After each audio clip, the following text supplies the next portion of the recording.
Hi, Caroline. Hi. Yeah, thanks so much for taking the time to chat with me today. I really appreciate it. I'm feeling good and excited to get to hear you talk about yourself a lot.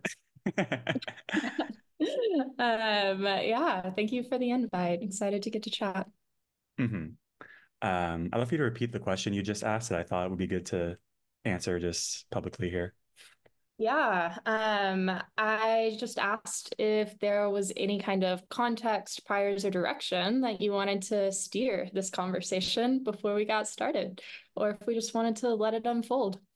Right.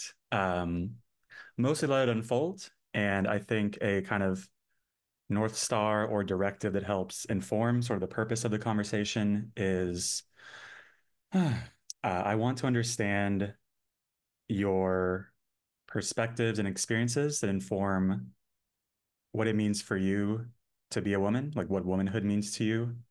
I know you're not speaking for your gender or really anyone beyond yourself, but I just really get a lot of satisfaction and enjoyment from understanding a person's life experiences and perspectives and how they see things like maybe similarly to me or differently. That's just like the exciting juice that makes up like getting to know someone and learning about things that feel like relevant and good to talk about. Yeah. Awesome. Oh, that sounds great. And do appreciate the clarification of can speak to my experience, but Yeah, not yeah. perspective to You all. you're the world's foremost expert here. So what On Caroline womanhood only, yes, yes. but Okay. Yeah. So that being said, it's like a first question. I'd love to know what things in your life that could include like experiences, past and present, your internal and external world, other things, have informed your personal understanding of what it means to be a woman. yeah, I kind of think there's a lot there.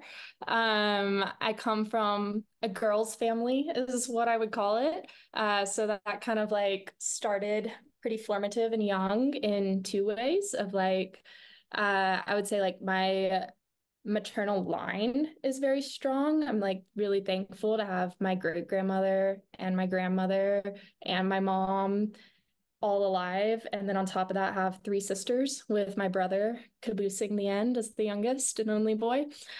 But then I think there's like kind of some nuance of like I grew up in maybe a more traditionally very patriarchal context of originally from Birmingham, Alabama. Um, my dad is a Southern Baptist pastor in kind of a very traditional sense.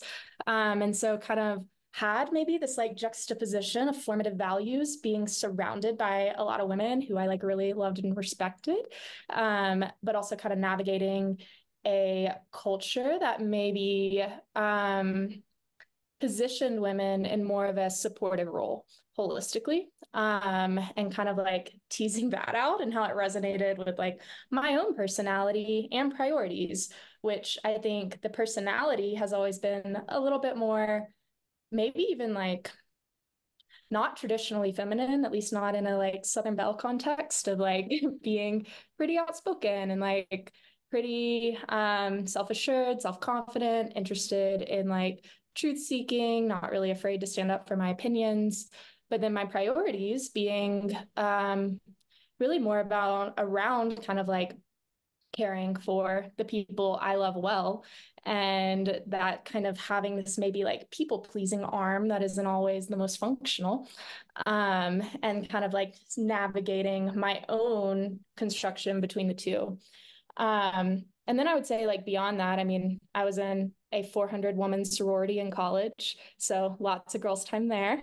um, but then, like, kind of pretty immediately transitioned into a like math oriented job at a tech company and was like often the only woman on my team or in my reporting line.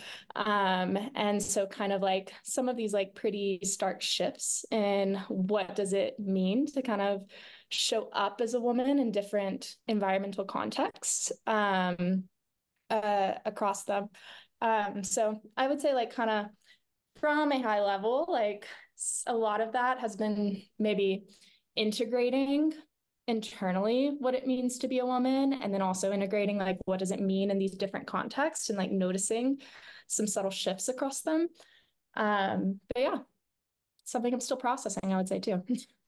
Yeah, I'm sure I mean, I know male form, like it's a lifelong integration, learning, exploring. Yeah, it's very thorough. I'm really excited to like dive into sort of all the major kind of themes and arcs you mentioned there. First and foremost, like what's like piqued curiosity right now is around like having that sort of matriarchal sort of family structure, it sounded like, in contrast with the sort of church community. I'm wondering, were there, um, I want to know about that contrast specifically. I'm wondering, were there things that sort of maybe the church or society promoted growing up, but secretly like the matriarchal line, like your mom or sisters or grandma, like said something different, like, oh, the church says that, but we should actually do or be this. Was there anything like that? Yeah, I think it was kind of this weird mix of both, of Hmm. like kind of at times where I think the women in my life would maybe like be enabling or play the part, and then at other times would like not. And so it was kind of this mix of reality and me like resonating with my own internal response to that, where in like the moments of maybe taking a more powerless position, um, not in terms of service, but in terms of maybe like expense to themselves, I would harbor some internal resentment towards it. Whereas, like, when they would take maybe a more, what I viewed as an integrated position, um, I would like feel really proud. And like, I think I also early kind of like had that kind of more disorganized of like, some figuring it out structure of like sometimes defaulting to one or the other. Um, but I think like, I don't know. I think it was very interesting because like my childhood was pretty authoritarian or high control. Like Mm. anecdote would be like I wasn't allowed to watch The Little Mermaid growing up because she disrespected her father.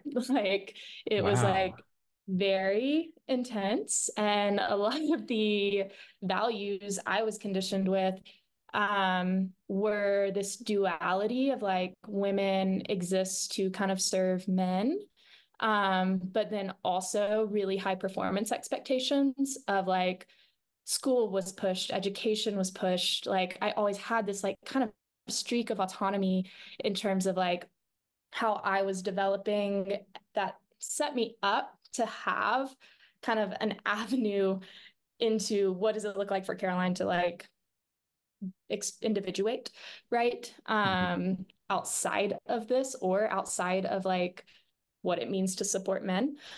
And like that was kind of more of the developmental piece. And I think like, looking at my family, like I'm the oldest. And so I feel like with my sisters, it was a little bit more of like me kind of figuring it out first. But then also having a lot of like resonance with them, and like deep bonds and like a lot of like just love and trust and like not really feeling alone on it, which was really nice.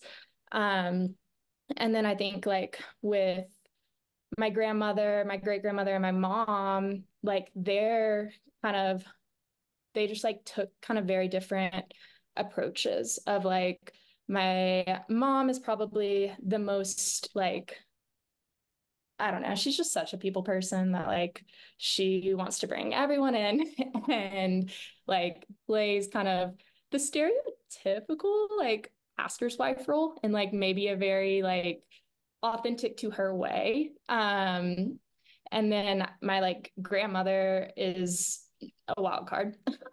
She's always kind of like been on her own path, but maybe traditional values in a way that really juxtaposes my mom. And then my great grandma is like almost a nomad. Like she was widow, youngest of 17 kids, grew up on a farm, widowed at like 35, and just has lived alone on her farm ever since.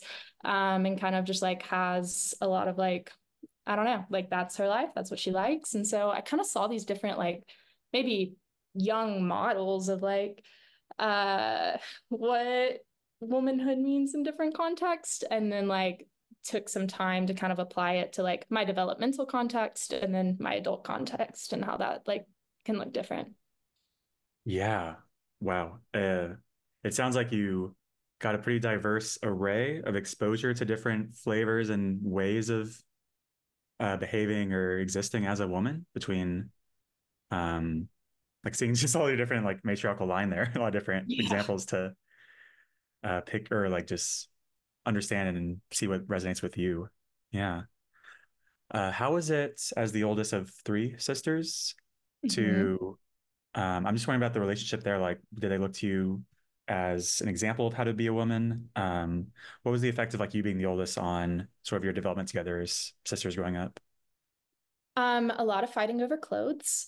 And Hmm. beyond that, I do think there was kind of a like looking to me to be an example, but also a very like interesting progression with my sisters, because I was kind of parentified from a young age, which strained a sibling relationship as it would. Um, but then, or like, would kind of like be the golden child of like, y'all need to all be like Caroline. And then I kind of had my own transition into more scapegoat role in the family structure and my like sisters taking on more of the golden child role. And I think that transition like was actually really great for our relationship overall. In that like they were really a large source of like comfort and support of like kind of we love you for you in that progression for me.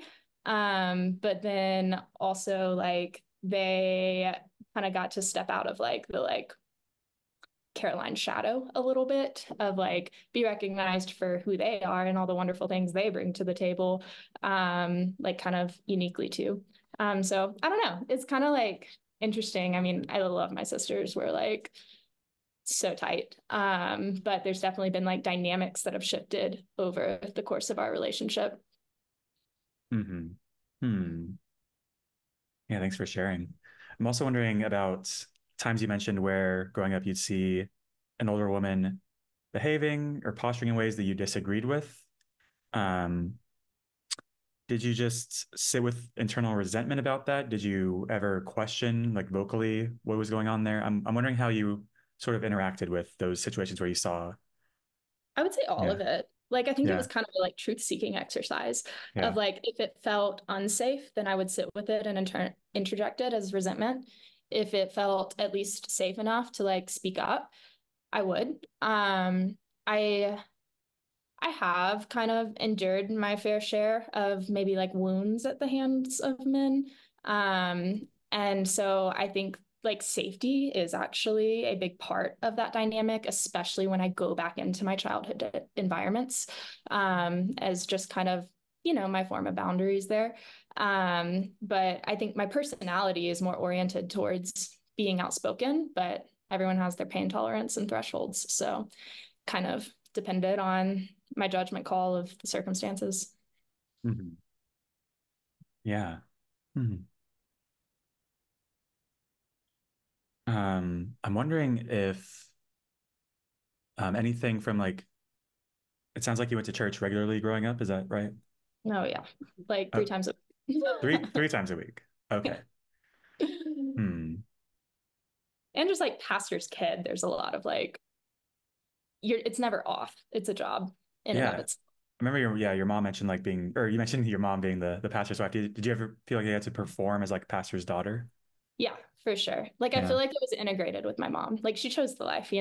I was kind of born into it in a different way. And I think it was like it did feel like a job. Like it I would get that a lot. It would be like you're representing your dad and God, which is like a lot of pressure to put on a 10-year-old.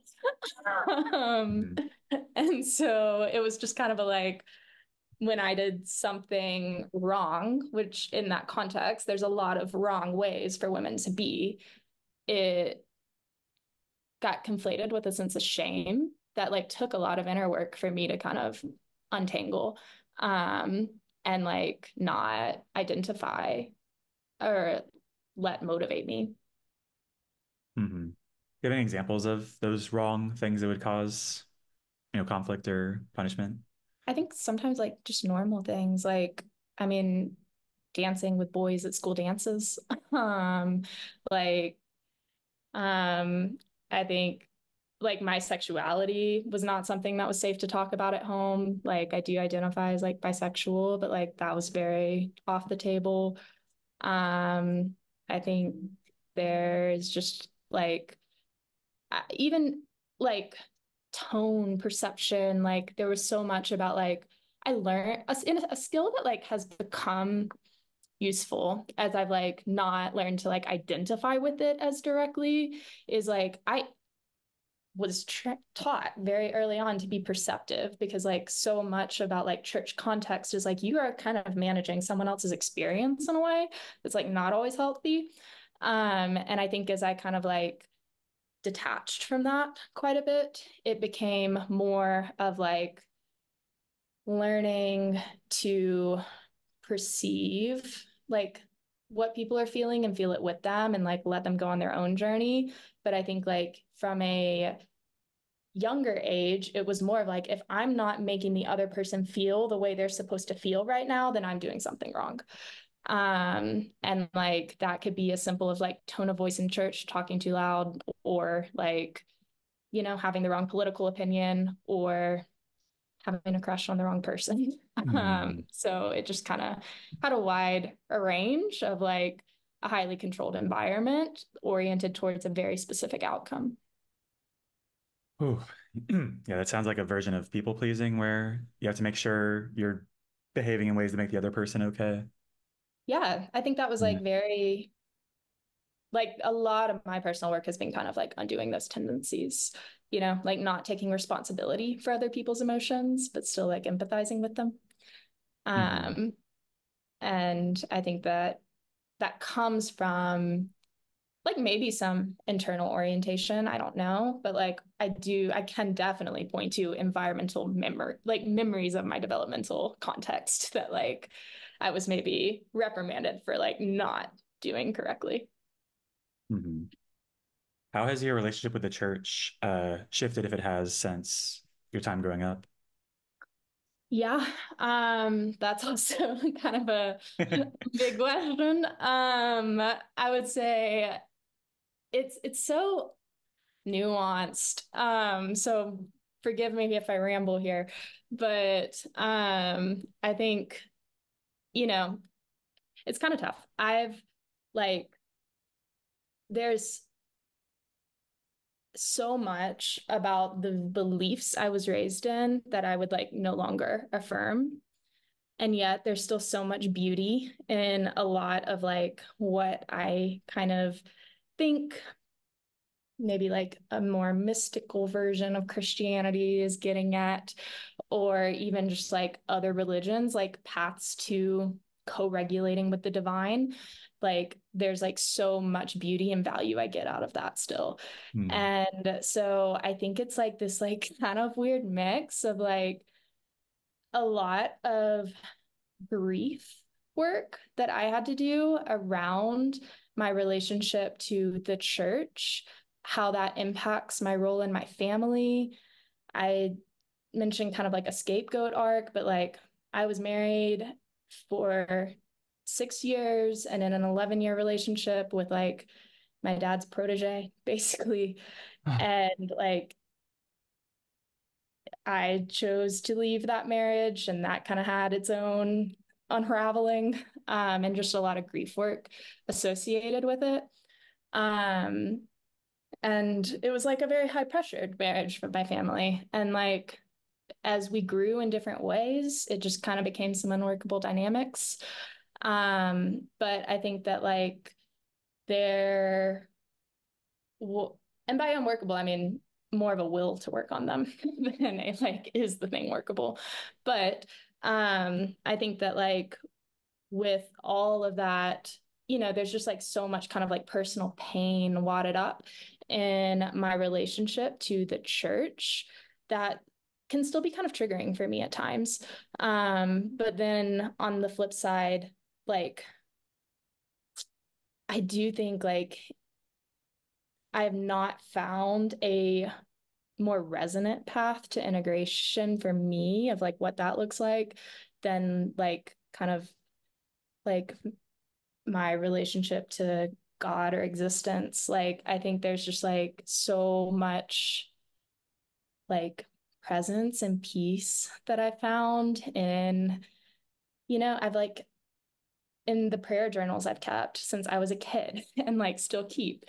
And in just like sitting under an oak tree, taking it all in, like with the bark pressing against my back. Like I think there's just like this duality to it of like the way I don't always fit in the organized religion system, but I haven't been able to step away from like my own personal practice of spirituality and like still kind of get a lot of value out of it. Hmm. Yeah. Um, I feel like really comforting to just like believe in some flavor of like God or something beyond people. Like, oh yeah, I can like put all my worries and fears and everything like put it up here, pray, express it somehow, and it's really comforting. Yeah. So it's cool your beliefs seem to have shifted beyond like more rote, strictly church Christianity beliefs into like more of that being with like God. Yeah, and kind of like God is like I always loved that like I mean the like ancient translation of Yahweh literally means God with us. Like God as Hmm. presence, I think is like so powerful. God as behavior modification is like suffocating. But like I think that is almost the piece of like there's just this like feeling of like something so open and expansive that is still kind of like all of these little, I don't know, it's like synchronicity, like, I don't know, like just these moments of like small things that just feel so resonant that it's like can only be really, I've always attributed to divine. And like, that's not really something I ever want to like give up. Hmm. Yeah, I've noticed too that it's often like we kind of see or find what we're looking for, and like just a general disposition or openness towards God can help you see like beauty, joy, love more than if you're closed off to like that possibility, in my experience. Yeah, for sure. Yeah, I'd love to know more that you mentioned the your dad's protege became or was the man you married. I'd love to know the genesis of that connection. How did you two first get together? Could you share more around that? Yeah, I met him on a mission trip with my dad. And he was working with college students at the time. He was in college. I was a junior in high school. And he was just like kind of integrated into my family from a very young age. Like always over with my dad and then like coached my brother's baseball team. Kind of always around. And so throughout high school, like got to know him pretty well. And then when I went to college, he asked me on a date and like we had a connection. It's not like it was like a totally like forced thing. Um, and we dated through college, but I think that's kind of where things maybe got a little bit too enmeshed with my family because post college, I was wanting to take job offers I was excited about in different cities, like kind of slow things down. And my dad just really applied a lot of pressure around like, you're hurting his career, you need to get married. Like, he wants to be a pastor. Like, pastors are married. Like, all of the like a lot of family pressure to go through with it on a timeline that like I just kind of expressed was too quick for me. Um, and after we got married, we did move out of my family context. We followed my job. He was very like supportive of that. And like he finished seminary. I was very much like more of the breadwinner, like working in tech, doing my job, putting him through seminary. But like that's what I wanted. I wanted to like take that path. And like it brought up things I wasn't aware of necessarily while we were dating of like our conflict resolution just kind of crashed and burned immediately. And it like became clear that like when we would fight, he would go to my dad to like get advice on like how to engage with me. And then when that got stripped away, it was like, oh fuck, like we don't know how to resolve a conflict. And like just us. And like he like so there was just like some growing pains, I would say.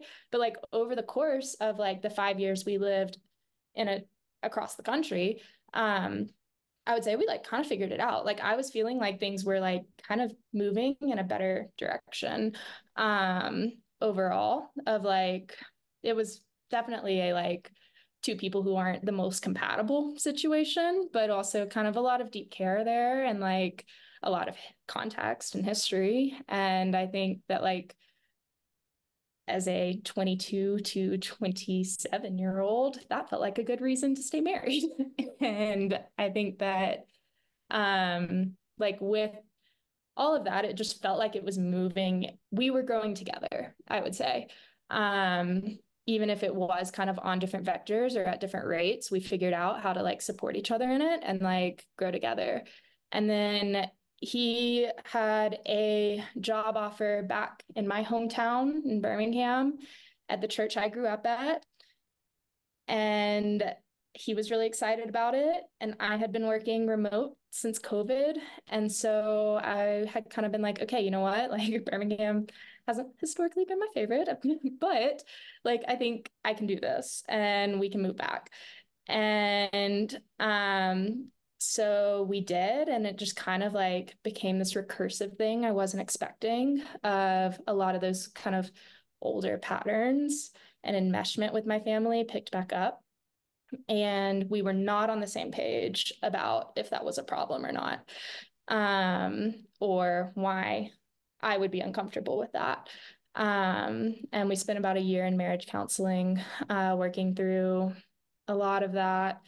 And some things kind of escalated and got worse. But it just kind of became a like,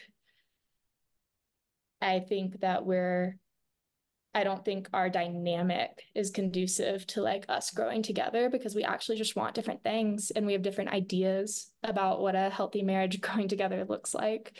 And we have different frameworks for how we're approaching it. Like he was pressing deeper into some of those more religious frameworks that I think we both grew up in. And I was kind of pressing deeper into like alternatives.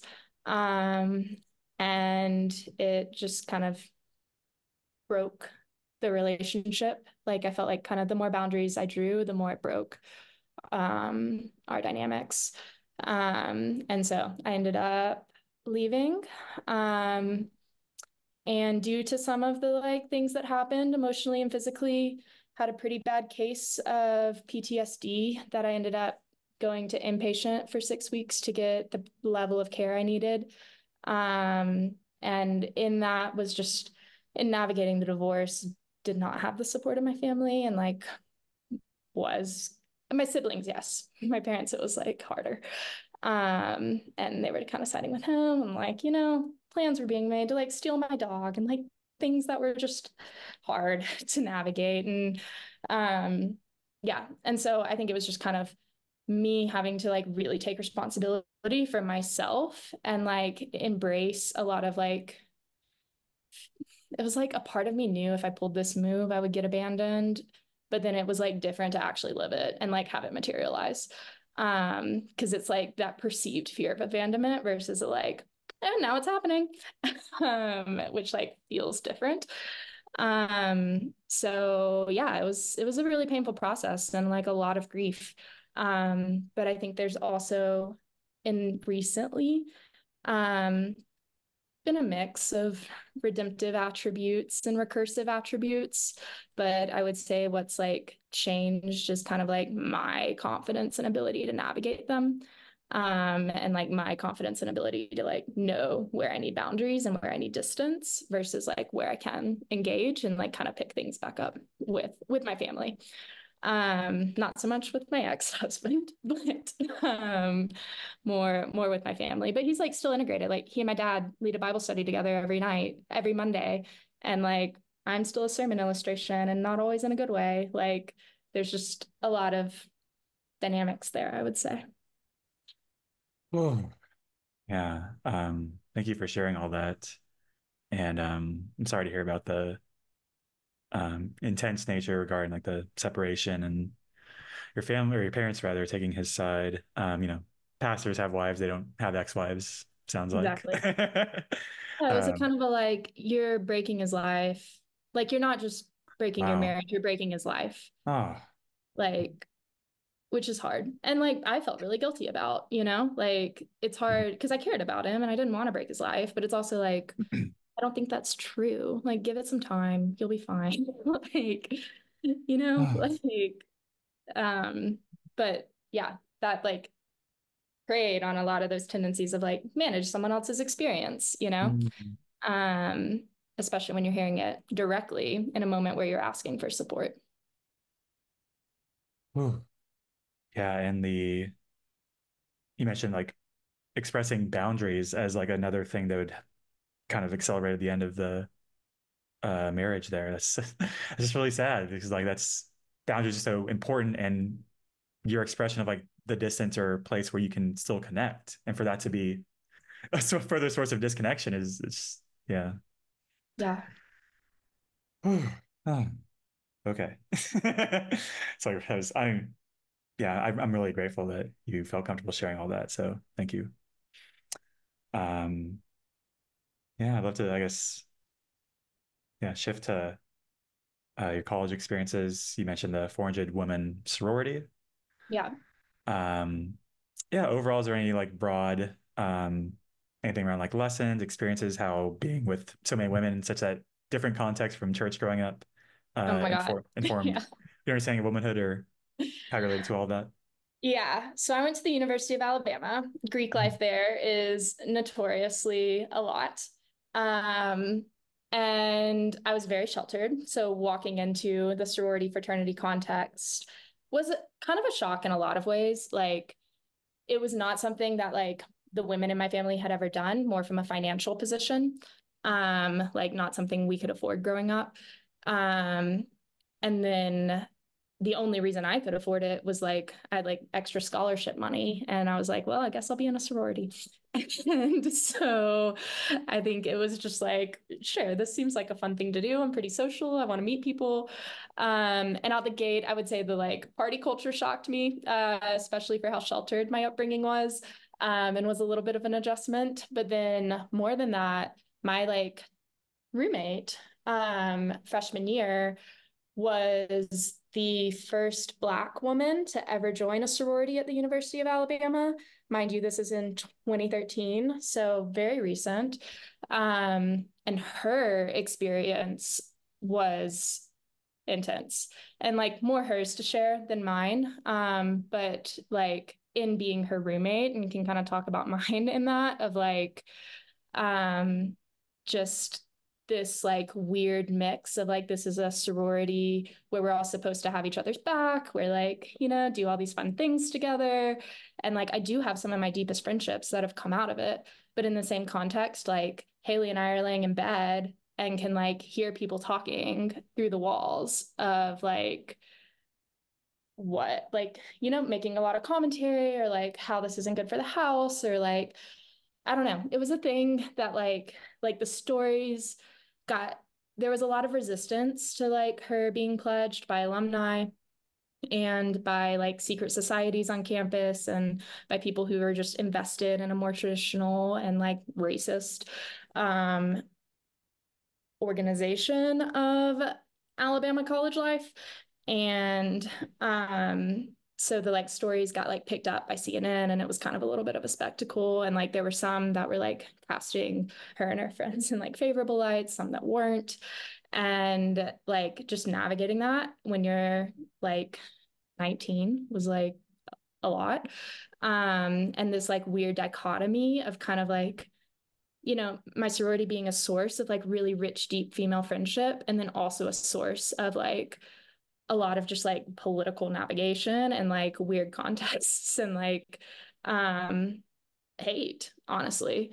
Um and like kind of being her friend through that was a very like I don't know, like almost like a decision split of like, what are my values? What do I care about? And like, what does it cost me? And like that's okay, you know? Um, and so, you know, there were like, it was just this catch 22 because like I had enough, I guess, like success where the sorority would always kind of like to like claim me or like use my name or whatever and like affiliate with me. But then there were like chapter meetings I would get locked out of because they were discussing like what to do to navigate like what me and my friends were kind of like more oriented towards and like supporting. And so it was just kind of a mix um, all around and kind of seeing some of the like beautiful parts of like female fraternity and some of the like uglier parts of like what it means when you don't totally like fit in the organization or you have different values around a organization of a large organization of women that are like supposed to be all supporting each other. And so I don't know that it was had its highs and lows, I would say. Hmm. Yeah, it sounds like an incredibly unique sorority experience to say the least. Um, yeah. I'm wondering to what degree or I want to recognize it sounds like there was a similar dynamic where as you were the like pastor's daughter, that like kind of symbol growing up, it sounds like you're also there's something similar in the sorority where you were on one hand enjoyed or showed off for your like sounds like you had better higher like accolades than most women there, but also like treated poorly because of your like moral ethical inclinations. Yeah, I think it was maybe my upbringing was good training for sitting with dissonance. And like this kind of a like I don't know, maybe just like accepting complexity of experience for what it is. Um and like ultimately like all I control are my actions and like I want them to be integrated with my values. And I think it was kind of unfortunate or maybe just like a bummer that in a lot of these contexts that also meant navigating a lot of disapproval or being disagreeable. And that felt very uncomfortable to me because like I don't know, like I am outspoken. Like I feel like an easy way to sum it if you're like an Enneagram person, I'm like an 8 wing 9 of like I have this like dueling like I am an 8. Like I am pretty self-assured and like confident and like how I like to navigate the world, but I have this like peacemaker side of me that like actually really just like wants everyone to feel included and like everyone to feel like they can rest and like belong and like have like their sparkle shine, you know? Like and so I think it just was this like it almost felt it felt hard to sit with my how I perceived myself to be or like how I identified with myself. Because it was like, I'm not trying to be disagreeable. Like, I'm not trying to upset you. I'm not trying to tip over the sorority apple cart here, but also like I'm not going down with that shit. Like, you know, like there's just this like weird quiet resistance maybe to to like it felt environmentally like quiet resistance and internally it felt like quiet acceptance of like this is what I'm going to do and like just have to accept how that plays out. Mm-hmm. um, Over, I guess the 4 years of you being in that sorority, um, you mentioned like the quiet resistance externally. Was there any? I'm wondering like whether you took part in or noticed, but more broadly in the sorority, greater shifts beyond from freshman year, the like first Black woman in the sorority. I'm curious, like narratively, what happened 4 years later? Like, was anything developed further as far as Yeah. the sorority's views or culture there? Like, did anything shift in the sorority more broadly across your time Yes there? and no. I mean, I say quiet resistance. I was also pretty vocal by the end of things. So I think it started quiet and then it like got progressively more vocal Hmm. with that kind of looking like I mean, this is just like getting deep into the University of Alabama lore, but there's like a secret society that like runs like campus politics and is a feeder for a lot of like state politics. Like, I want to be careful. Like, a lot of Alabama state leaders are still affiliated with this thing, and I don't want to name drop, so I don't want DMs.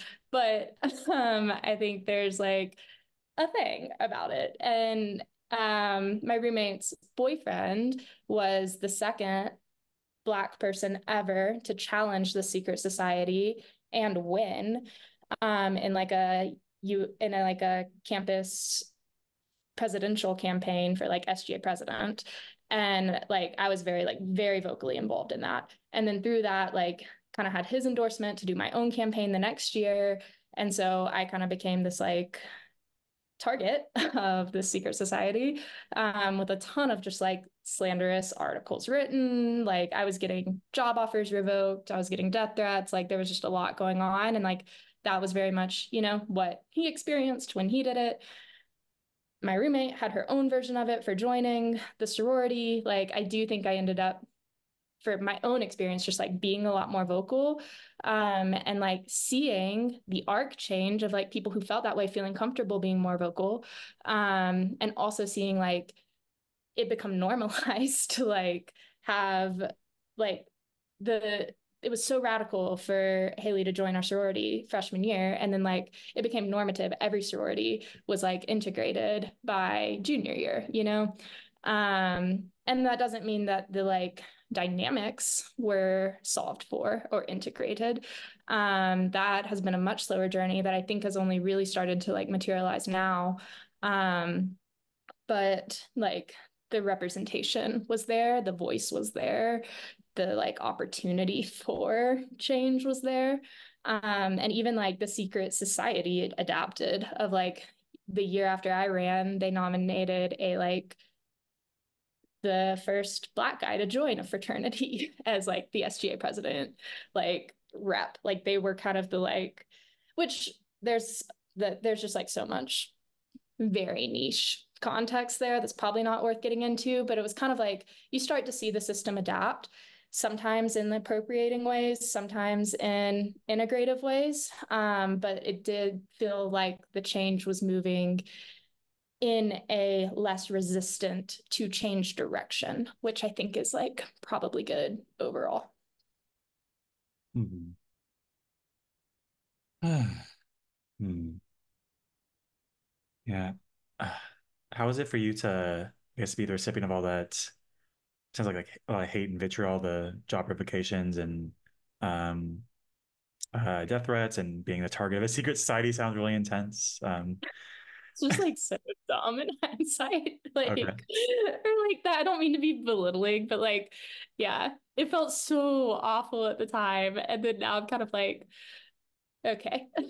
um, that I think both can be true. Um, because that was our world at the time. Like that was my whole world at the time, you know?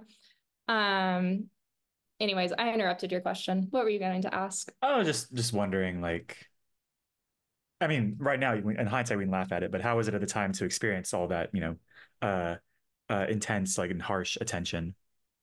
Awful. Yeah. Like, yeah. I mean, on the one hand, like again, I think it was a part of like I feel like the universe just kept teaching me the same lesson until like I finally got it.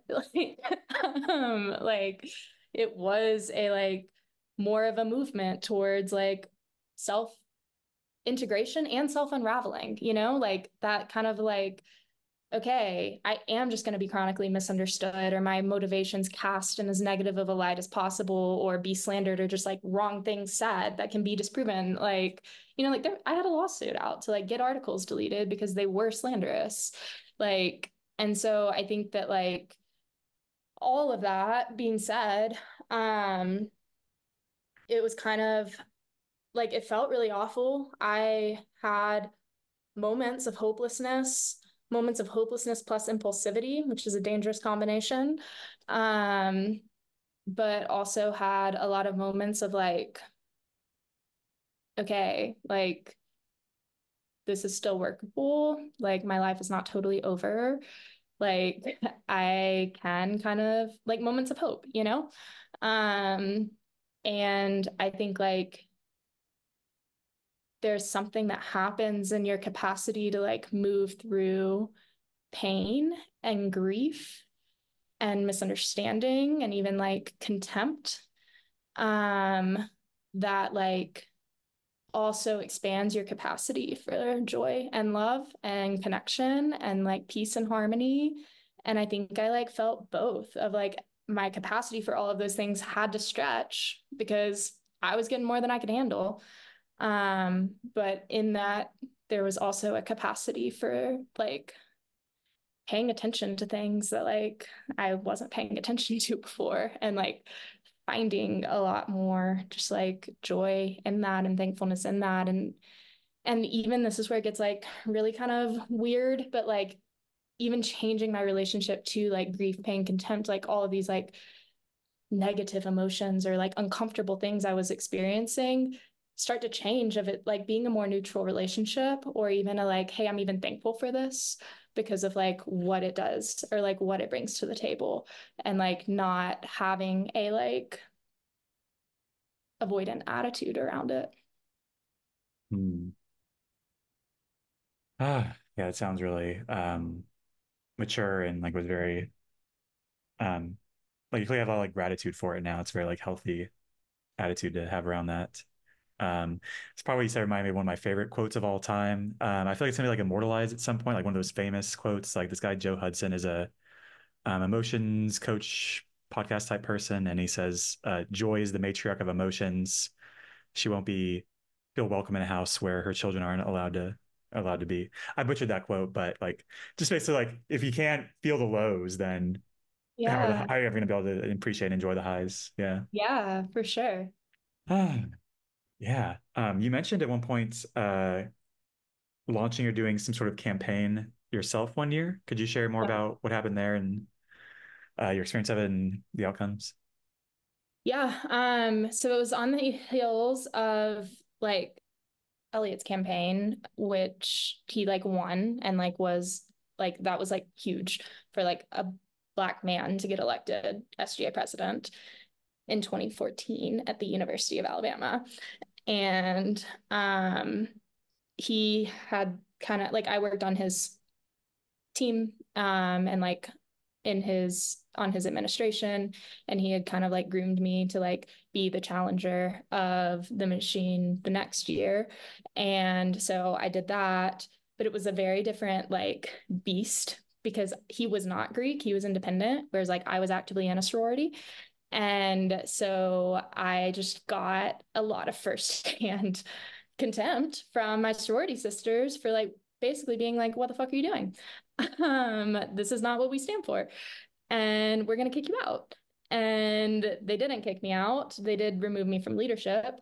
And then it was just a like the privacy of my campaign was so kind of compromised because so much of my world was Greek that like it was very easy to access information or twist information and that's kind of where things started like they were scared of losing again and so it was just a like I got a lot of contempt that was like that left the bounds of campus I would say that's what kind of like made it difficult was once it started like getting in print and getting in articles of like things that were just not true like it started to have real implications on my life of like kind of receiving death threats or like there was a consulting job that I was excited about that was an internship because I was a junior but like I was excited about it and it got revoked.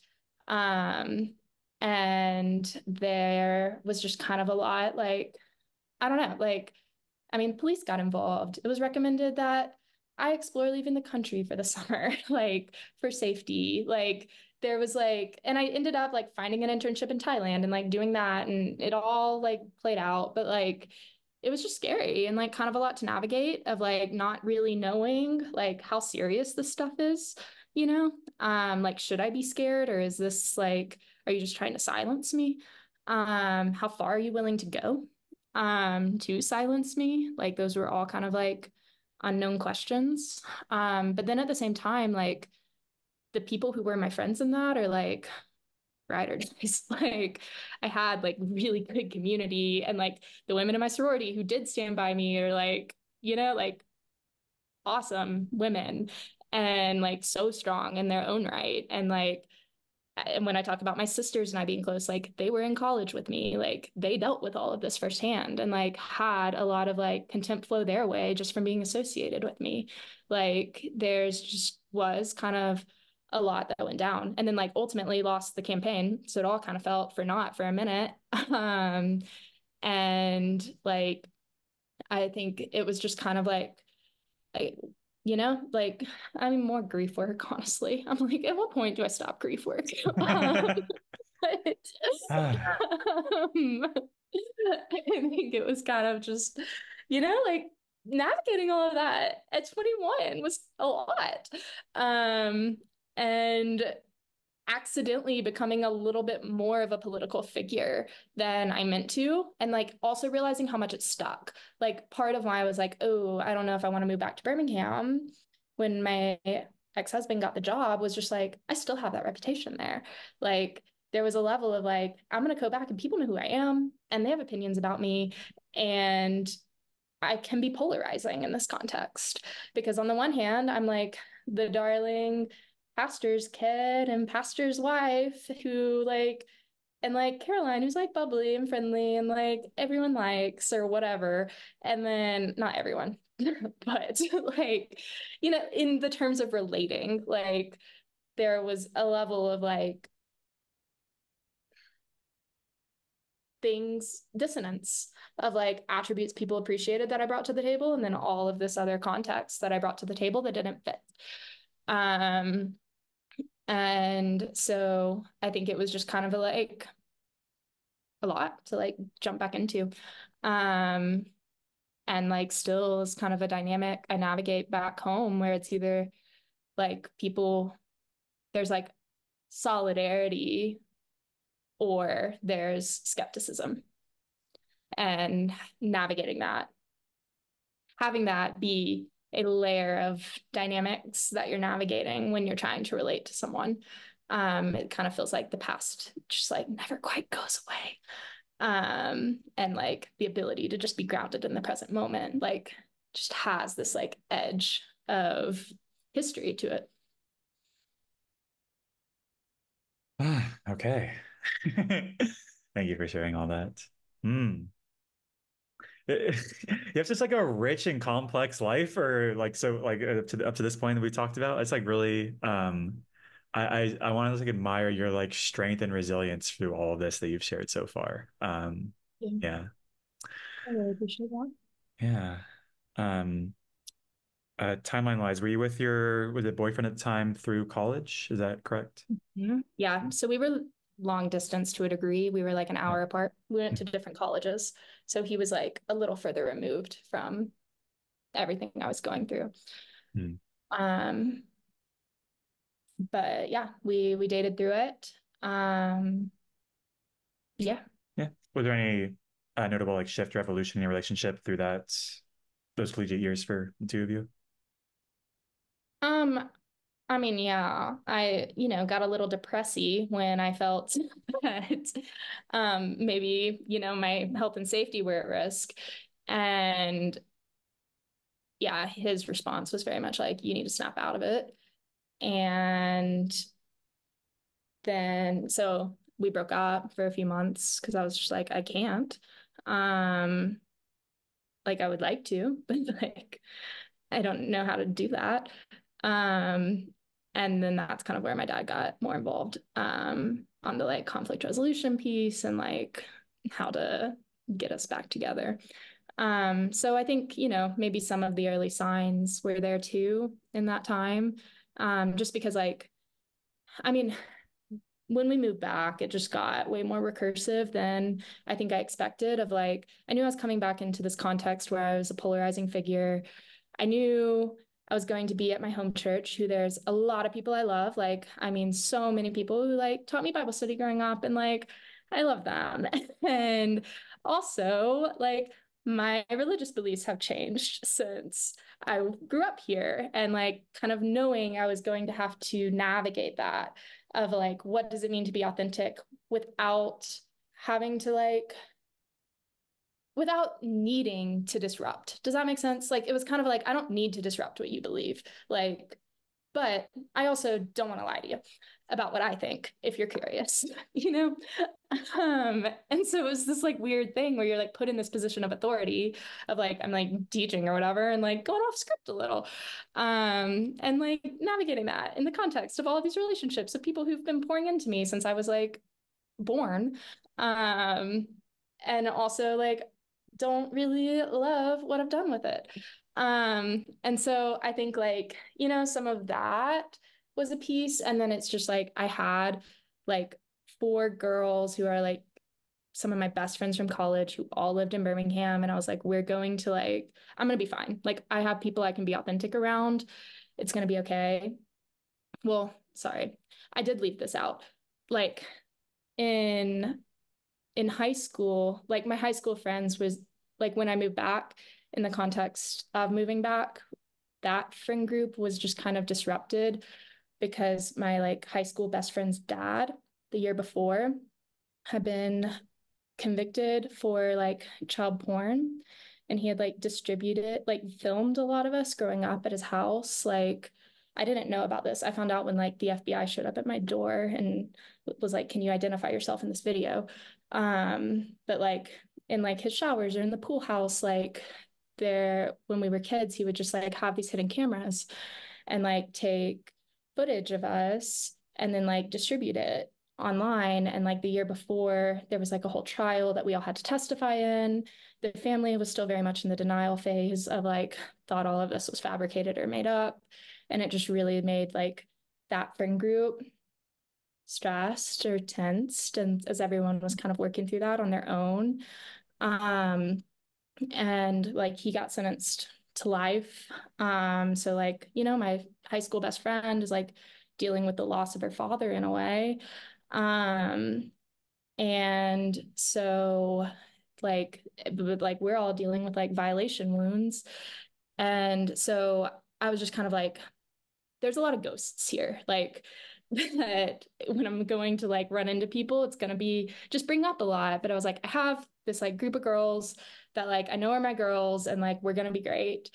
And like 2 months into living in Birmingham, um my like best friend, like one of my best friends, one of those girls, her husband, who was the best man at my wedding, just like we were at a lake house and all watching a movie in a group, and he just non-consensually groped me. And his wife, my friend, is the one who I finally got her attention, and she's the one that stopped it because he was not stopping. Like I would move his hand or be like, stop. And he would just like whisper in my ear, like, you're safe, you're okay, and like do it again. And in the aftermath, he blamed it on being drunk.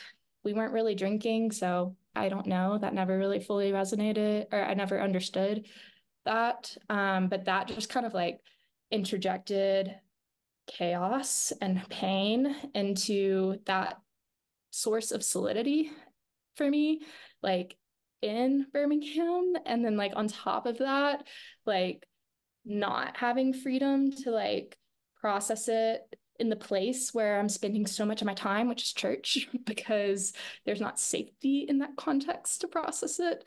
And so it just felt very isolating, and like I just got into really bad depression.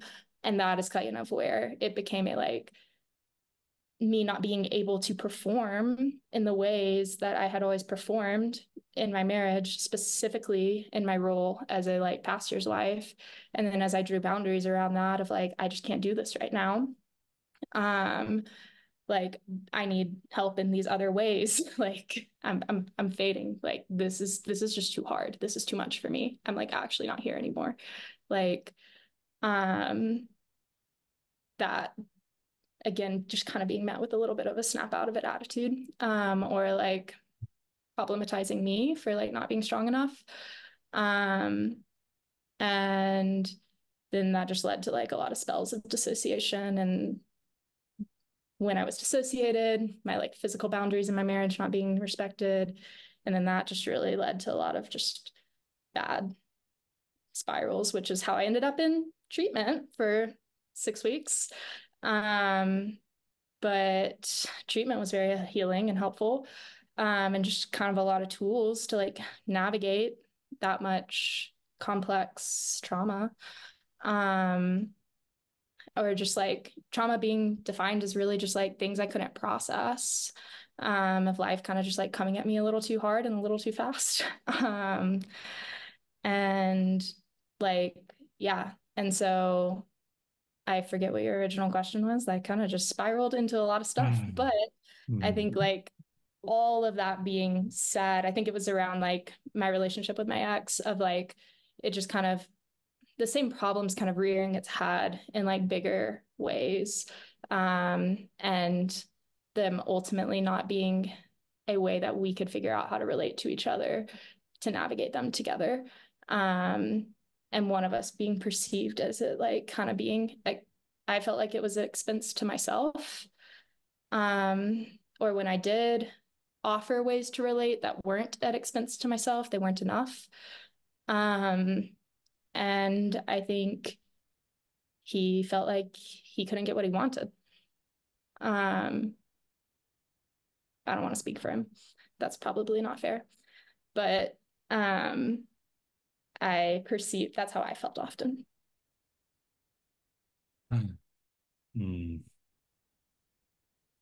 Um, yeah, it's really heavy and just like further speaks to your strength and capacity to.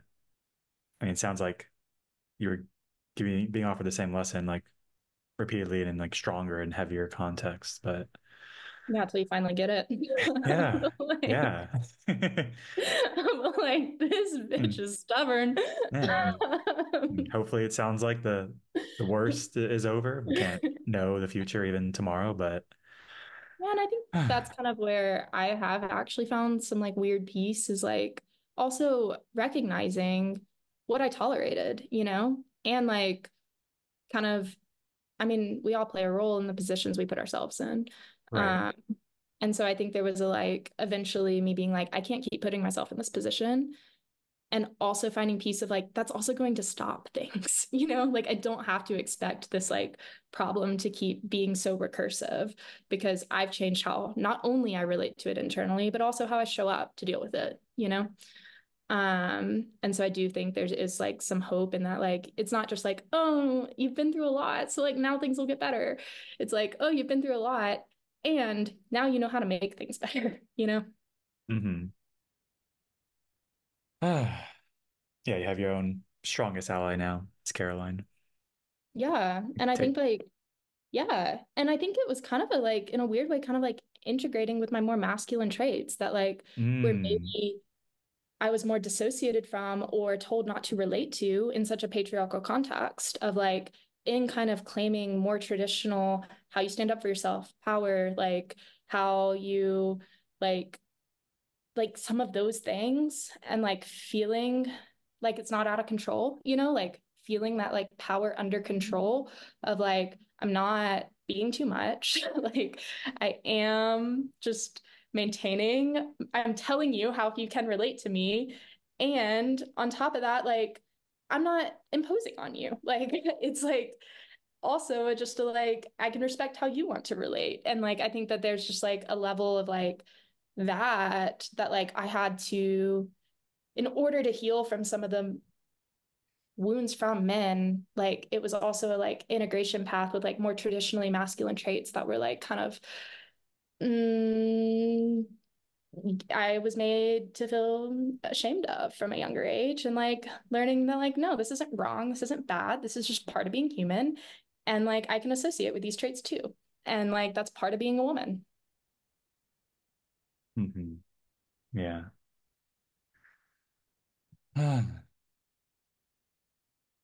Yeah, it sounds like there was like at some points you kept like receiving things you didn't want to, and like the masculine for growth path there is like express and say, hey, here's a boundary. To proactively say and express that is, potentially more like kind of masculine expression that you were punished for as a kid.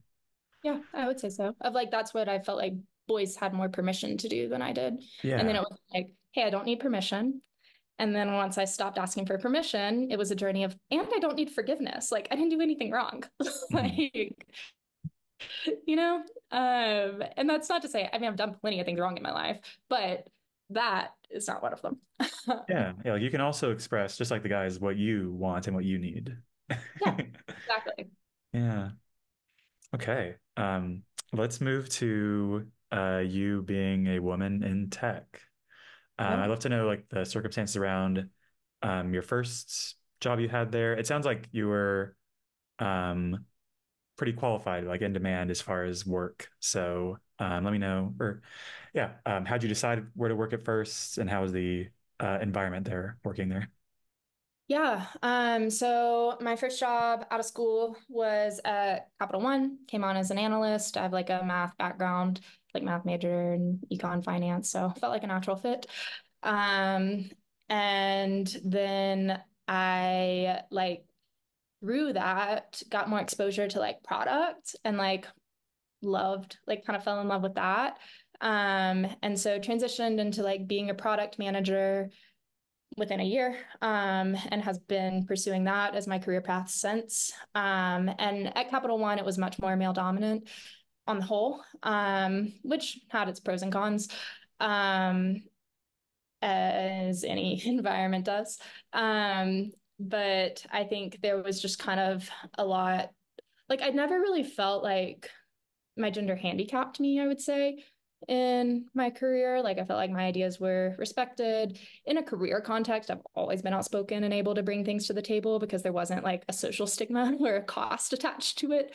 And so for a long time, it kind of felt like my career was like the leading edge of like me being able to be authentic and then like kind of the rest of my life catching up. Um, and I think that like that was just like a really beautiful expression. And then I got the opportunity to switch companies and work for a startup that's like global but based out of LA. That was like women, like female CEO, women led. And that was part of the appeal to me.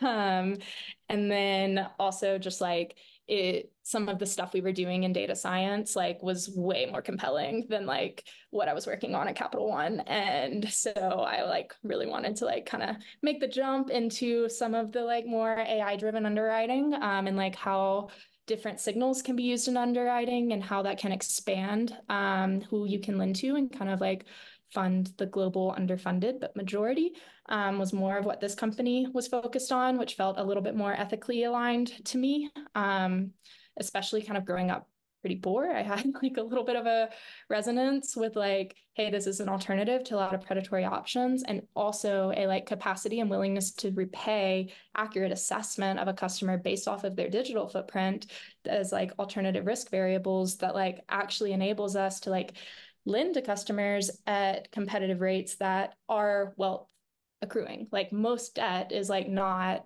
a wealth building tool for the majority of people on earth because interest rates are too high. But that's just a like risk splitting problem that like this company is focused on solving and like actually making it a wealth building tool for like more people. Um, and so I think that like it was just a compelling problem statement, compelling leadership team, and just like technologies that I was much more fascinated by. So I've been with them for 2 years, as like a director of product there, and really enjoy it. I would say like more than gender, like age was more of a dynamic of like kind of being on a fast growth trajectory in my career, but then like kind of being like a young woman who's like over teams that are like large and global, like was kind of more of the adjustment to navigate. And like if there was kind of any sort of like perceived like friction, it was more around that. But that has kind of also been a very, if you can't tell, I'm someone who does select for complexity in different ways. And so um, It's a complex problem that I Mm, have made less of a problem and more of just a like, it's a complex reality that's like interesting over time. I mean, it's a really valuable trait to have, just refusing to see things like black and white or just irreducible or reducible down to overly simplistic models of a more complex reality. Yeah. I'm wondering, as you are a fast-tracked person in your career here, have you received like mentorship or useful, I guess like, are there, do you have a person or people you get to look up to or study or learn from who maybe have been where you are or just provide useful lessons from their way of being professionally? Totally, especially on the kind of like young woman intersection front of Yeah. like my boss now, who I headhunted and hired. I was like, I want you, is very much that and like has a ton of experience and context. My CTO, who I'm like very close with and think the world of, was like very like, I mean, like pretty much built a lot of the algorithms at Netflix and like has a ton of like the at least the like selection algorithms of like what is it going to recommend to you. And so she just is like similar experience and like very kind of in a way like hers, she's way more technical than me. I'm not going to compare myself to her too closely, but very much like kind of carved her path herself and is like passionate about kind of like sharing insights and like supporting women and men alike, but like specifically speaking to an experience as a female, like how like she navigated it, and like where those moments might like provide shared context or moments of like insight for me. I've like definitely gotten a lot of like value out of that relationship. And just to kind of, it's always nice when you don't like totally feel like alone, even if something's feel novel, you don't feel like alone in the novelty of it. I think that like, like there's just like a level of like I respect you. I would like to be like you. There's things that like I appreciate and like hope to emulate. But also a like, okay, and I feel respected and like feel like it's like kind of reciprocal in a way of like just like kind of a fun opportunity flow and new challenges and like having good sounding boards to navigate them. hmm Great. Have you had opportunities to be in that mentor role for anyone earlier on in their career? Yeah, I would say like the women on my team, I try to emulate or like pass it along. And then like just some of like when I worked at Capital One, there's some women I still keep up with, that like they no longer report to me, obviously, but like still very invested in their career and kind of like a sounding coach like board or like coach for them as needed whenever they call. So yeah. hmm Great. What are the qualities of there's a female CEO of your current organization? Yeah. What do you admire about her? Oh my gosh. A lot. Yeah. You want me to gush? Yeah. Um, but I think she just is like I would say maybe the best leadership strength she has is actually recognizing where her weaknesses are and assembling a good team around them. But then like beyond that, like where her strengths are is just like, I mean, she was like working at another company at a tech job and like built a lot of the like technology that we built a whole company on side of desk as a like passion project because of her time in the Peace Corps and her meeting a bunch of people who were like underserved and her recognizing like, hey, they have behavioral patterns that you can actually use to split risk on and like building like making that into a like predictable and reusable algorithm. Like it was just like very I think like innovative. And like she kind of has the like in the weeds, I see like piece to her. The where like she knows what the fuck's actually going on? But then also just like where as she's like built a company, has like stepped into a lot of the like visionary leadership, like board management pieces of it, and like surrounded herself with like people who really complement her. And I think she's actually very good at recognizing that and like sharing responsibility and like building kind of integrated systems on the whole. That's reflected in the way we approach data science and modeling, but also reflected in the organization she's built. Wow. Yeah, she sounds very intelligent and well-rounded. Yeah, for Hmm. sure. I'm wondering for you personally, what are your career ambitions? I don't know. My career's kind of gotten like less important to me over time. I think Cool. as the like, I think for so long it felt so important because it was like, it felt like my most authentic expression. And then kind of as the rest of my life has caught up, it feels more in balance of like, I don't know, like I definitely care to work on problems I'm interested in. I care to work on teams that I'm interested in. And I care to like there is a level of like selection there. Like there's things I will and won't do, I would say. But like I'm also just like, I kind of want to just like hang with my people and like eat good bread. Like, is that a career ambition too? Is is bread a career? Yeah, it Um, can be. mhm. I love to For cook. many, yeah, yeah, bakers, Yeah, chefs, sure. yeah. I make some Uh, focaccia. Let's go. okay. Yeah, then like more broadly than not career, like what do you want for your life? Um, yeah. Again, I think it's kind of like I think I'm figuring it out. Um, I I mean I felt disembodied. I know what it's like to feel disembodied, and I think I want to feel embodied and present in my life. And like that is not really a compromise I'm willing to like make ever again. And like figuring out what that look like, how that relates to how I organize an environment, I think is like something I'm still kind of figuring out. I do think, like motherhood is something I'm interested in long term, not in the immediate future, but like when I envision my life, like kids are like a part of it, a relationship is a part of it. Like all of those things are still things that I hope to have.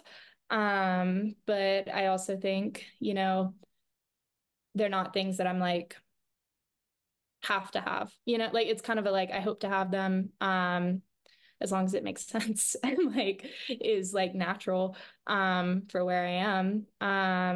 And I mean, I really value my friendships. I really value my long-term relationships. I want those to like be around. I value maintaining them. Um, and like watching how my people like learn and grow. And like I love having time for like my hobbies. I love to cook, I love to garden, I love to mountain bike. Like I actually like really like having like time to just enjoy those things. Um, and yeah, I guess dating again, that's been an experience as someone who didn't date since I was like 16. Right. It's been a Yeah. whole foray in navigating. But I think it's just like kind of, taking it one step at a time and like seeing what fits, what doesn't, but like wanting to maintain the pieces that I know fit and like explore and like create new pieces that like could. Yeah. Yeah. It's all very beautiful. Sounds like it's kind of emergent from where you are right now. Yeah.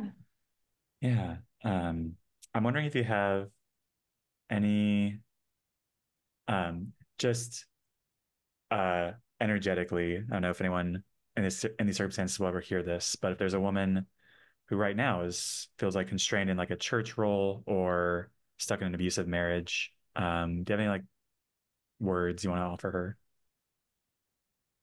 Um, it's what you need to do. Like, trust yourself. Yeah. Thanks for You that. know what you want to do, and it's okay to want it. Just trust yourself. Hmm. I have an ongoing list of questions. I'm gonna quickly scroll through them and see if any of them feel good to ask you right now. Okay.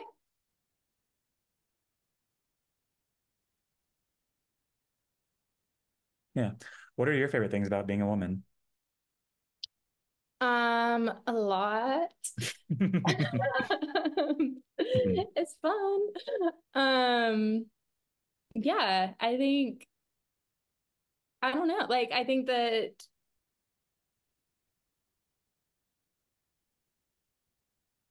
there's a lot that's just like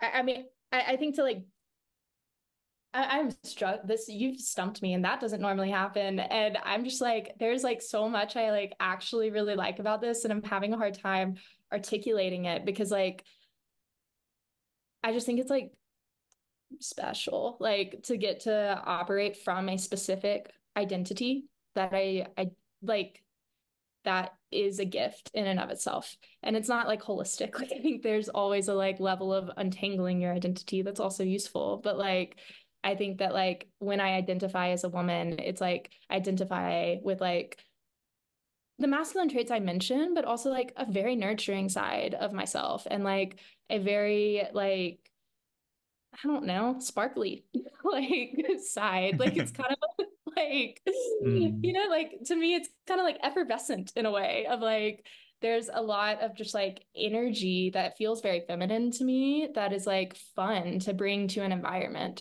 Um, that is like, I don't know, like, I don't think it's like uniquely, I don't think it's like, mm, you have to be a woman to access it. But I think it's kind of a like very energetically like accessible for women or for me as a woman to access that like feels very fun. Um and I think that like just like like deep feminine relationships, the things that I talk about with like my girlfriends and like how that's different than the things I talk about with my guy friends is like very like sisterhood and like very fun. I think the like connection to like your body is like so different or like is unique as a woman. Just because like like being in tune with like your hormonal cycle, your like menstrual cycle, like all of those things and how that like impacts your physical experience, your emotional experience, your mental experience, like all of those things are just so uniquely woman and like a like gift to get to embody.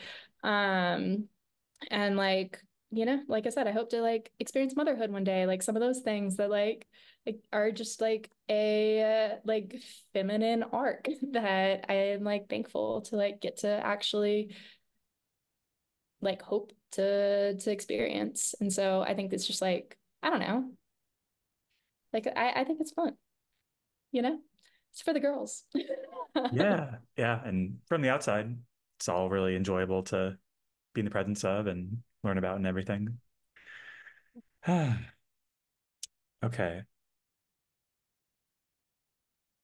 How can men help women feel safe in their bodies? Um, yeah. This is one I mean, as someone who's been physically violated multiple times, don't do that.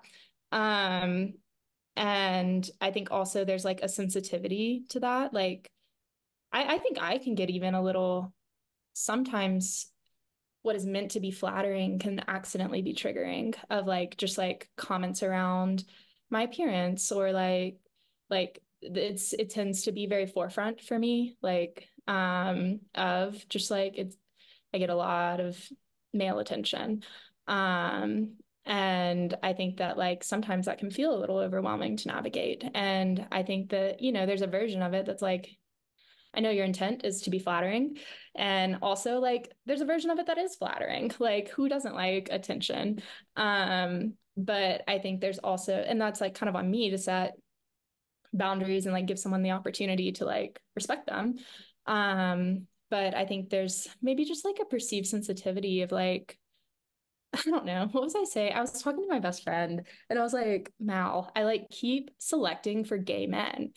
And she was like, what? And I was like, I like keep like thinking, like keep having this like what I perceive as chemistry with gay men. And I was like, I think it's just because they're the only ones not making my appearance such a big thing. Like it feels more like a resonant connection of like me for me, you know? And then I'm like, oh, it's because you actually have no interest in fucking me. But like I think there was just like a weird dynamic there that like was a little bit of a like moment for me of like what I perceived as like maybe a more intimate connection was like was a more intimate connection in a different way that was not meant to be sexual because it was just not sexualized, you know? And so I think like there's just this like moment, you know, like I think that is almost a piece of like if we're talking about safety, to me, I experience that as a very physical safety that then I'm just because of my conditioned history am a little bit more monitoring of like just the like sometimes it can block me from authentically relating just because it's a, like I am a little bit more on guard of like what are your intentions and like where's this going, you know, um especially in like more relaxed context. But I don't know. So I feel like I didn't really give men advice on how to treat women. I just kind of talked about how different treatments make me feel. But I think that like, yeah, um, flattery is nice. It sometimes feels maybe uncomfortable if it's like the only angle of connection. It's not that it shouldn't exist or be a part of a dynamic, just like when it's becomes a like large or disproportionate part of it, it can feel a little like, where's this going? Or erode feelings of emotional safety, or intellectual safety, or just like physical safety at the end of it. Um, and I think that like also just like respecting boundaries. And I think there is a piece on like women too to like, you know, set them, feel comfortable setting them in these contexts. And like, you know, like someone doesn't know how to respect you, doesn't always know that they're disrespecting you if you don't tell them. Like there's things that are obviously wrong, but then there's also a, like, I don't know, like it's like the domain in which you can relate, you know? And I think like for me, where I've appreciated if someone is like interested in a physical relationship or in dating me and like I'm not like kind of when I can be clear about that and set boundaries and then it doesn't like tarnish the whole relationship or like they totally lose, especially if there's prior context, you know, like if there was some sort of a relationship before, like where it's not a like and now I like lost this person that I cared about, is like also something that like makes me feel respected as a woman and like a little bit more than just a perception of like what someone hopes I am, you know? Yeah. Yeah, it can be a grief. And Yeah. learning that a guy was really only interested in getting to know you for some like romantic or sexual interest. Yeah. Um, yeah, I appreciate too your mention of um something around like being seen beyond like physical. That makes perfect sense. Like if a friend, another friend from Twitter, Miss G, mentions that flirting is just like paying attention and like noticing things about people. So if all a guy notices is like physical surface stuff, then does he actually see you as a person and like personality and Exactly. other non-physical traits? Like, Yeah. is he actually paying attention? Maybe not. Exactly. Like, what are you paying attention to? And that tells me a lot about what you want, you know? Yeah. Yeah. And yeah, like the part about emotional safety being a nice like conduit towards physical safety. It's also Mhm. good to emphasize. Yeah, for sure. Yeah, thanks for that thorough answer. I have a few questions from the last person I had this conversation with. Um, so do you like being a woman? Yeah, I do. I wouldn't, yeah. Mhm.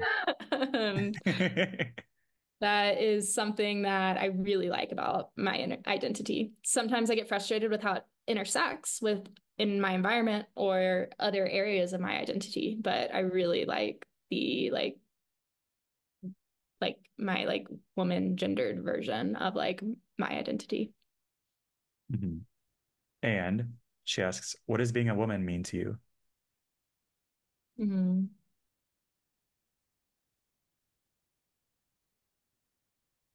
Um,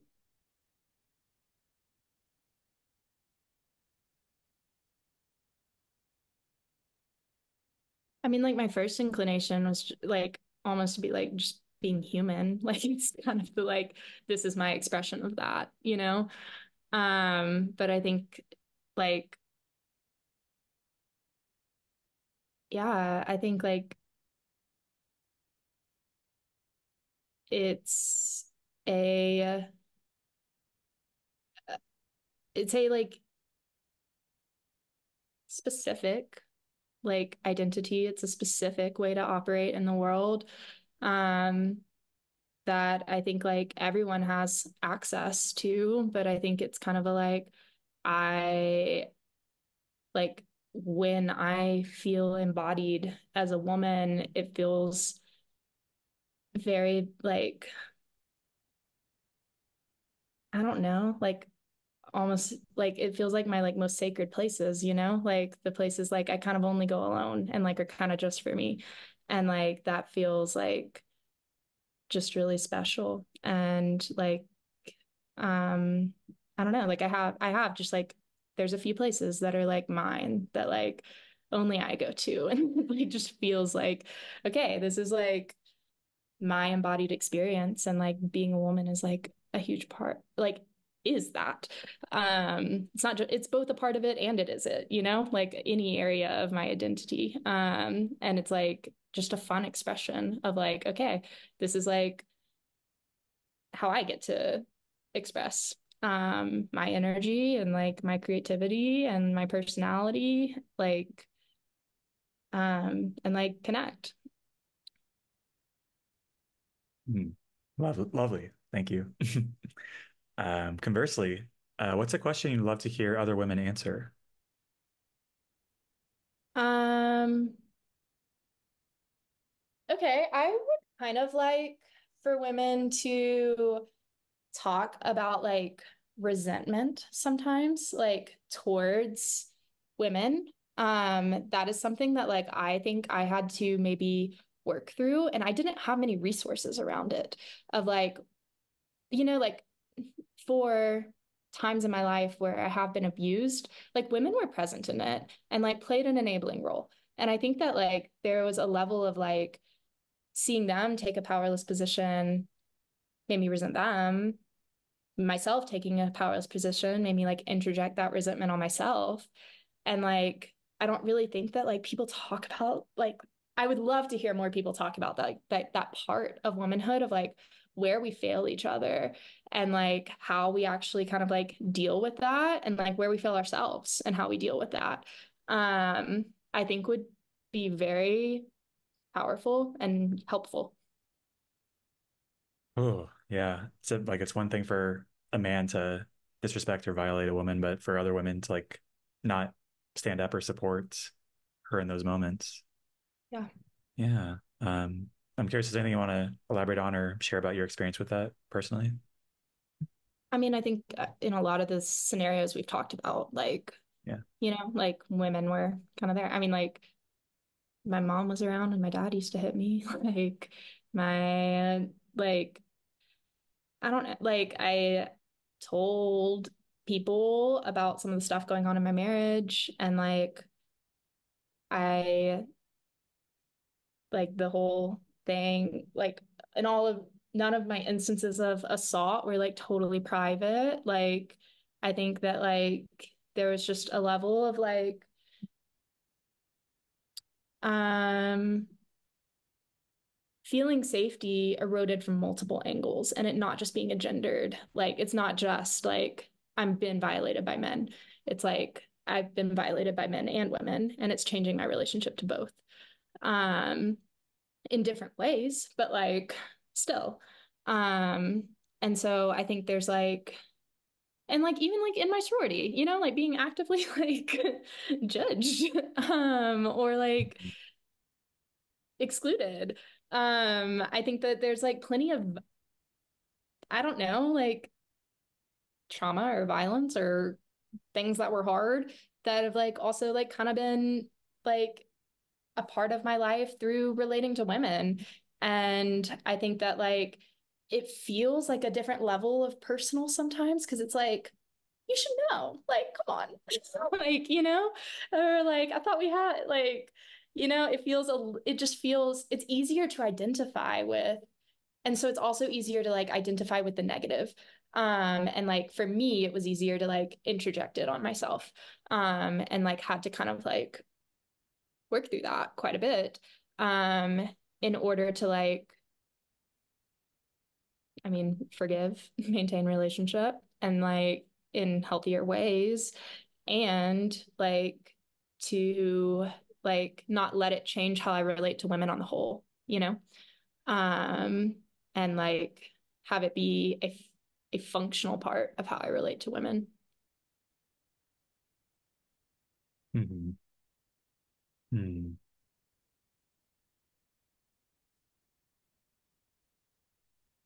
Yeah, it feels like it can be more intense when like your same gender companion isn't there for you because they can like more deeply identify with what's happening.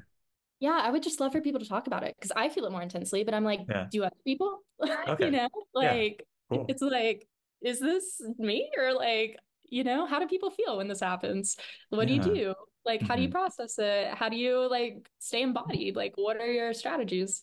Like all of those things. I would love to hear more women speak on. Wonderful. Yeah, it's a great prompt. So thank you for that. Okay. Is there anything else you want to talk about or share that we haven't yet discussed? Um, I don't think so. Is there anything else you were hoping to cover? I didn't really have expectations beyond just getting to know you, and it's happened very thoroughly here. So I'm really grateful. You For know, both, to say the yeah, least. yeah. I'm really grateful for just your like vulnerability, thoroughness in sharing various parts of your life experience, and yeah, your willingness to be seen. I think it's like very special, and I'm really grateful for the opportunity to have shepherded that for you today. Absolutely. Well, thank you for just the open conversation. It meant a lot to me. And is always, I don't know, like just really fun to like share what it's like to be a woman and also like listen. Like I've enjoyed hearing the stories on your podcast a lot and like the Oh opportunity wow, to like hear from other women. And so thank you for including me and letting me be a part of it. yeah, I'm sure many will be excited to learn about you soon. Okay, so that's it. Thanks again, and take care and have a great rest of your day.